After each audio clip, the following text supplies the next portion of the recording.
여러분께 대한민국에서 개발한 전투기를 타게 해주겠다. 2001년 3월 20일 공군 사관학교 49기 생도 졸업식장에 참석한 김대중 대통령의 목소리엔 자신감이 묻어났다. 차세대 국산 전투기 개발을 공식 선언하는 순간이었다. 이날 김 대통령은 우리 공군은 21세기 항공우주군 건설이라는 비전을 실현하기 위한 거시적인 안목과 치밀한 준비를 해야 한다며 늦어도 2015년까지 최신의 국산 전투기를 개발할 것이라고 했다.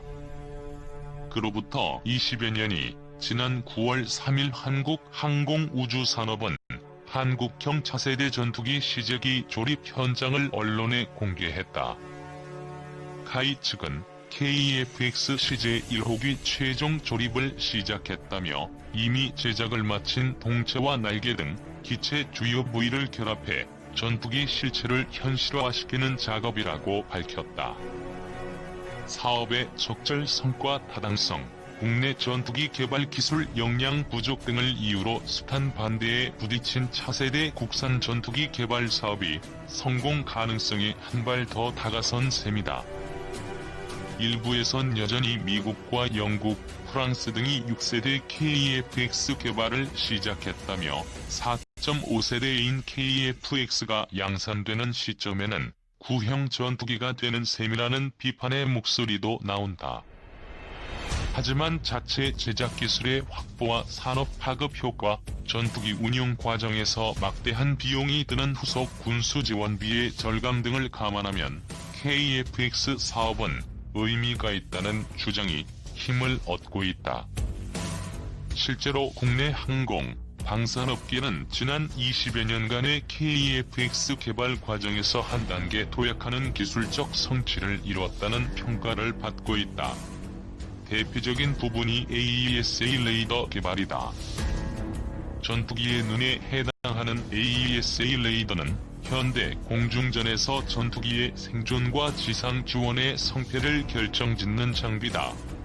록히드 마틴사는 F-35E를 한국에 팔면서 관련 핵심 기술을 이전해주기로 약속했다. 하지만 미 정부는 이를 허가하지 않았다. 세계 10여 개국만 자체 개발한 AESA를 지난 8월 한화 시스템이 개발했다. 최대 난제 중 하나가 해결되면서 KF-X 개발의 청신호가 켜진 셈이다. 최종 조립에 들어간 KF-X는 내년 4에서 5월 시제 1호기가 공개된다. 단군 이래 최대 규모 무기 개발 사업이라고 불리는 KF-X 개발에 대한 이야기입니다. 약 9조에 가까운 금액을 투자해서 초음속 전투기를 개발하려는 뉴스는 많이 접해보셨을 겁니다. 공군의 노후 전투기를 대체하고 그동안 미국으로부터 수입만 하던 전투기를 직접 개발, 제작을 시도하고 있습니다. KF-X를 제작하기 위해서 들어가는 부품의 가지수만 22만여 개에 달한다고 합니다. 여기에 각종 구조물, 전자장비, 기계장치 등 다른 산업에 미치는 영향이 크기에 더욱 우리의 힘으로 개발을 하여야 하는 것이 초음속 전투기입니다. 현재 시제기의 공정 진행은 65% 정도 진행이 되었고 내년 5월에 완성이 될 예정이라고 합니다. 82.5만 제곱미터 규모의 부지가 있는 사천의 공장은 주변의 풍경을 많이 바꾸어 놓았다고 하니 규모가 얼마나 큰지 짐작이 갑니다. 미국의 전투기 제조업체인 록히드 마틴에서도 보유하고 있지 못한 조립 장치를 이용해서 정밀도 공차 플러스 마이너스 0.001을 맞추는 등 장비 개발 분야에서도 많은 발전을 이루고 있다고 합니다. 빠른 작업 속도와 함께 정확한 정밀도를 필요로 하는 항공산업 분야에서 우리나라가 직접 초음속 전투기를 제조한다는 것은 엄청난 일입니다. 성공적으로 개발이 완료되어 우리나라의 초음속 전투기가 하늘을 나는 것을 꼭 볼 수 있기를 바랍니다. KF-X를 만드는 곳은 한국항공우주입니다. 오늘의 종가는 24,350원이었습니다. 움직임이 별로 없는 종목인데 개발이 완료되는 시점에는 주가가 어떻게 움직일지 궁금해집니다. 11월 10일자 한국일보는 한국 인도네시아 KEFX 사업 프랑스발 먹구름이라는 기사를 게재했습니다. 기사에는 인도네시아가 시간에 쫓겨 결국 프랑스의 전투기 라파를 구매하기로 결정할 것 같다는 기사입니다. 이 기사에서 인도네시아는 중국과 남중국해의 문제로 언제든 출격해야 하는 상황이며 그에 비해 절대적으로 전투기 숫자가 부족한 상태라는 점을 말합니다. 따라서 인도네시아는 시급히 전투기를 늘려야만 하는 상황이라고 기사는 말하고 있습니다. 그러므로 인도네시아로서는 이제 시제기 조립 단계인 KFX를 기다리기에는 시간적 여유가 없는 듯하다는 암시를 주었습니다. 때마침 유지비가 많이 드는 유로파이터 구매를 알아보는 인도네시아 프라보워 국방장관에게 프랑스가 아주 매력적인 제안을 했다고 전합니다. 여기서 말하는 매력적 제안이란 프랑스가 라팔 전투기의 기술을 이전해준다는 것입니다. 현재 프랑스는 5세대 전투기를 개발 중이므로 4.5세대 전투기인 라팔의 기술을 인도네시아로 이전해 준다는 것입니다. 기사 내용이 현실화될 경우 인도네시아는 KFX 사업에서 기존 납입금과 부대 비용 등 약 3천억 원 정도를 손해 볼 것이라고 예상했습니다. 일단 공식 발표는 아직 안 났지만 카더라 통신이 계속 나오는 것으로 봐서 인도네시아가 현실적으로 결별을 위해 명분을 쌓는 것으로 보입니다. 인도네시아 입장에서 라팔의 구매는 현 시점에서 나쁘지는 않은 선택입니다. 중국과의 분쟁에서 시간이 걸리는 KFX보다 당장 전력화 가능한 라팔이 시감적으로는 확실히 유리하기 때문입니다. 거기다 혹시 프랑스로부터 4.5세대 전투기 기술을 이전받으면 금상첨화 아니겠는지요? 하지만 둔자는 아무리 보아도 이 내용은 카더라 통신의 오보라고 여겨집니다. 아마도 조립 기술 이전을 대단한 기술 이전인 것처럼 확대 해석하는 것일 수도 있습니다. 아무리 프랑스가 전투기 판매에 열을 올리고는 있지만 요즘 한창 무슬림 때문에 프랑스 내부가 시끌벅적한 상황입니다. 멀쩡했던 프랑스 교사가 죽어나간 그 상황 말입니다. 그런데 무슬림 국가인 인도네시아에 프랑스가 자국의 자존심이 녹아든 전투기 기술을 넘긴다고요? 우리나라가 국정원의 미숙함 때문에 인도네시아와 엮이기는 했지만 오래 가지는 않을 듯 싶습니다. 인도네시아가 중국과의 남중국해 때문에 시급하다 하니 대한민국에서 아름답게 이별해줘야 할 듯합니다. 문제의 인도네시아 국방장관이 농림장관으로 가든지 말든지 신경 쓰지 말아야 합니다. 우리나라는 어느 아름다운 나라에서 아름다운 이별을 어려워하는 어느 대통령과 같은 모습은 보이지 말아야겠습니다. 그나저나 KFX 사업이 성공해야만 하는 이유가 하나 더 늘어났군요. 인도네시아도 실패를 예상하고 발뺀 거 아니냐는 소리가 나올 것이 뻔하기 때문입니다. 반드시 성공해서 대한민국 아니 세계를 지키는 명품 전투기가 되기를 기원합니다. 기사에서는 한국의 KEFX 프로젝트가 4.5세대 전투기임에도 불구하고 대한민국이 도박을 거는 이유는 바로 타이밍과 수출 전략 때문이라고 판단 내렸습니다.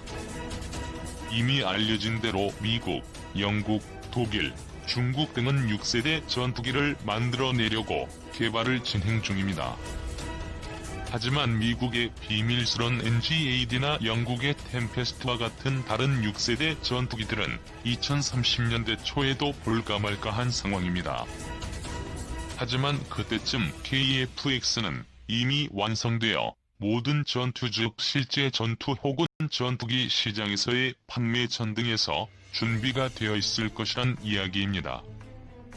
어차피 F-35는 제한된 국가에서나 접근 가능할 것이며 중국의 제220은 아직 정보가 충분치 않으므로 KF-X가 충분한 흥행 카드가 될 수 있다는 것입니다.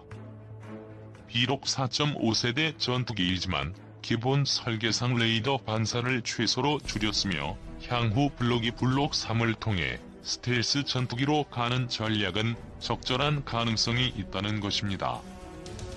게다가 마하 1.8의 속도와 1800마일의 비행 능력은 F-16을 상회하는 것이며 무장 능력 또한 유럽이나 미국제 무기 모두 가능할 것이라고 보고 있습니다.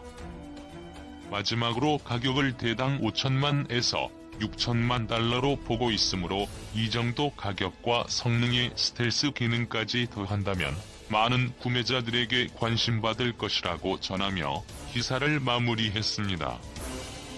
요즘 인도네시아가 개발 파트너로서 말이 많이 나오는 상황이긴 하지만 KF-X 프로젝트 진행에 장애가 되지는 않습니다.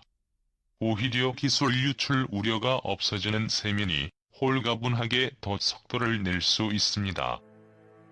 대한민국의 영공방어 임무만 완수해 주어도 충분한데 수출 가능성까지 높게 평가하는 외신까지 나오고 있는 상황입니다. 힘들겠지만 차분하게 완벽한 개발 성공으로 이어지기를 기대해봅니다. 카이 KF-X 개발연황 공회의니 현지서 개최.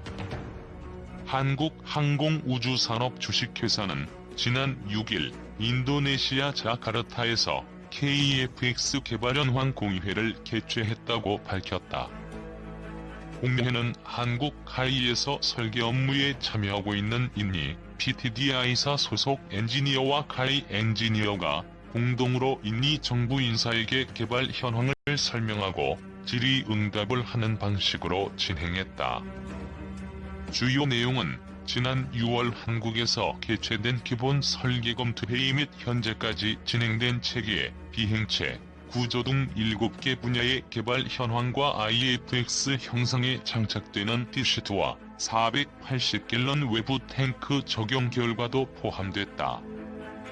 이번 공회에는 양국 정부 인사를 비롯하여 카이 류광수 KF-X 사업본부장, PTDI 기타 안표리아완기술개발본부장과 카이 인니 설계 엔지니어 등 약 70여 명이 참석했다. 카이 류광수 KF-X 사업본부장은 KF-X는 한국 방위산업 기술의 결정체라고 말하며 양국 방산 협력의 롤 모델로 자리매김할 것이라고 강조했다.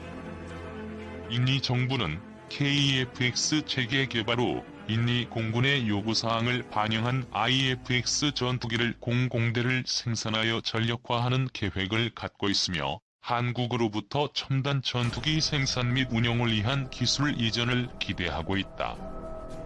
PTDI 기타 안표리아완기술개발본부장은 KF-X, IF-X 초음속 전투기 공동 개발로 인니의 기술 수준 향상이 기대된다며 한국에 파견된 인니 엔지니어를 통해 개발 현황을 직접 공유한 것은 그 의미가 크다고 밝혔다.